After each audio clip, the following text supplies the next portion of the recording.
Assalamualaikum warahmatullahi wabarakatuh. Selamat pagi untuk kita semua. Terima kasih atas waktu dan kesempatan yang diberikan kepada kami kelompok 5. Di sini kami akan mempresentasikan materi tentang menganalisis perubahan kurikulum selama pandemi COVID-19. Perkenalkan, nama saya Marcelina Bulu. Di sini saya akan mempresentasikan materi yang pertama, yaitu tentang perubahan suasana akademik selama pandemi COVID-19. Dengan adanya coronavirus atau COVID-19 yang menjadi sebuah pandemi. COVID-19 berdampak secara langsung yang dialami oleh pegawai, orang-orang bekerja, termasuk peserta didik, mahasiswa, perguruan tinggi, ataupun sekolah. Dengan adanya wabah virus corona atau COVID-19, pemerintah membuat beberapa kebijakan seperti melakukan PSBB dan PPKM untuk menghentikan penyebaran virus corona secara kontak fisik. Salah satu dampak akibat coronavirus adalah salah satunya di sektor perguruan tinggi, terutama pendidikan di Indonesia. Saat ini, pemerintah menggembar-gemborkan kegiatan pembelajaran dilakukan di rumah, di mana peserta didik atau mahasiswa belajar secara daring atau tidak berangkat ke sekolah ataupun kampus. Mahasiswa merupakan suatu kelompok heterogen, yang mana kelompok tersebut terdiri dari individu yang memiliki karakteristik dan kebutuhan yang beragam. Perkembangan secara optimal dalam dunia pendidikan, terkhusus pada mahasiswa, dapat terjadi karena jalur pendidikan formal, yakni proses pembelajaran yang dominan terjadi dalam lingkungan kelas dengan sejumlah mahasiswa. Di dalam kelas, mahasiswa dan dosen melakukan aktivitas akademik sebagaimana pembelajaran berlangsung sejak lama, yang dimana dosen lebih mentransfer pengetahuan kepada mahasiswa. Tetapi karena di coronavirus, proses pembelajaran itu tidak dapat dilakukan secara langsung, tapi dilakukan dengan daring atau kuliah dari jarak jauh. Contohnya perubahan yang nyata dalam selama pandemi COVID, yaitu pertama, sebelum coronavirus kita kan melakukan kuliah tatap muka atau sekolah tatap muka.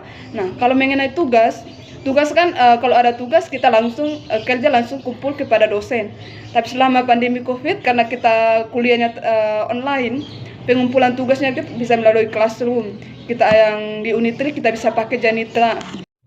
Jadi itu adalah perubahan contoh nyata yang kita alami selama pandemi COVID-19. Selanjutnya akan dilanjutkan oleh teman saya. Terima kasih. Saya Paulina Elvi Febrianti akan menjelaskan materi bagian dari menganalisis kebijakan pembelajaran secara daring. Daring merupakan singkatan dari dalam jaringan, sebagai pengganti kata online yang sering kita gunakan. Pembelajaran daring dilakukan secara online, maka dari itu segala bentuk materi, komunikasi, dan lain sebagainya didistribusikan secara online. Sistem pembelajaran daring ini dibantu dengan beberapa aplikasi, seperti aplikasi Google Meet, Classroom, Zoom, dan lain sebagainya. Selama pelaksanaan model daring, peserta didik memiliki keleluasaan waktu untuk belajar. Peserta didik dapat belajar kapanpun dan dimanapun tanpa dibatasi oleh ruang dan waktu. Belajar daring tentu memiliki tantangannya sendiri. Siswa tidak hanya membutuhkan suasana di rumah yang mendukung untuk belajar, tetapi juga koneksi internet yang memadai. Namun proses pembelajaran yang efektif juga tak kalah penting. Berikut ini tips agar siswa dapat belajar daring dengan efektif, yaitu ada 4 cara. Yang pertama, komunikasi antar tenaga pengajar dan siswa harus berjalan dengan baik pada saat melakukan video call. Yang kedua, aktif dalam berdiskusi baik dengan tenaga pengajar atau teman-teman. Yang ketiga, manajemen waktu bagi para siswa sangat penting. Meski belajar di rumah, pastikan siswa membuat catatan mana saja tugas yang sudah dikerjakan dan mana tugas yang harus segera diselesaikan. Dan yang keempat, jangan lupa untuk tetap bersosialisasi dengan orang lain, termasuk anggota keluarga di rumah, serta teman-teman sekelas di luar sesi video call. Untuk sekian penjelasan dari saya mengenai pembelajaran secara daring, akan dilanjutkan oleh teman saya. Jadi baik, terima kasih atas waktu dan kesempatannya yang diberikan kepada saya. Sebelum itu, saya akan memperkenalkan nama. Nama saya Maria Bilamete, NIM 2019-7122. Di sini, saya akan menjelaskan tentang menganalisis kebijakan pembelajaran luring di luar jaringan. Di sini ada sistem pembelajaran luring. Sistem pembelajaran luring di luar jaringan internet artinya pembelajaran dengan memakai media seperti radio atau mengerjakan tugas lewat Microsoft Word dengan tidak memakai atau tidak menyambung dengan jaringan internet. Di sini juga ada proses pembelajaran.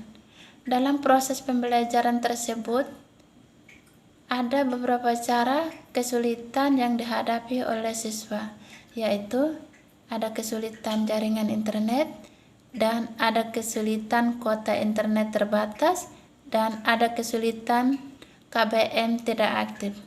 Sekian dan terima kasih. Selanjutnya akan dilanjutkan pada teman saya. Jadi baik, saya akan melanjutkan presentasi tentang merancang pembelajaran saat pandemi COVID-19. Pembelajaran kini di masa pandemi COVID-19, para guru dituntut untuk merancang pembelajaran yang menarik dan inovatif dalam menyajikan materi pembelajaran dengan memanfaatkan berbagai sumber multimedia agar para siswa tetap termotivasi untuk belajar meskipun berada di rumah.